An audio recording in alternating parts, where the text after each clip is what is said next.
Friends, ఈరోజు నేను మా ఊరు గురించి చెప్పబోతున్నా. మా ఊరి పేరు మొగల్తూరు. మా మొగల్తూరు ఆంధ్రప్రదేశ్ రాష్ట్రంలోని పశ్చిమ గోదావరి జిల్లాలోని మొగల్తూరు మండల కేంద్రముగా ఉంది. మా డివిజన్ పేరు నర్సాపురం. మా నర్సాపురంలో 10 మండలాలు గలవు. మా పశ్చిమ గోదావరి జిల్లాకి హెడ్ క్వార్టర్స్ భీమవరం. భీమవరంలో మొత్తం 9 మండలాలు గలవు. మా 2 డివిజన్స్ కలిపి 19 మండలాలు. మా ఊరిలో revenue office, sub register office, police station, bank, post office గలవు. మా ఊరిలో మామిడి పళ్ళు, సపోటా పండిస్తారు.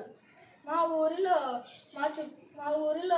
మొత్తం చేపల చెరువులు, రొయ్యల చెరువులు పండిస్తారు. మరియు మా ఊరిలో సినీతారులైన కృష్ణరాజు గారు, చిరంజీవి గారు, రెబల్ స్టార్ అయిన ప్రభాస్ గారు గృహములు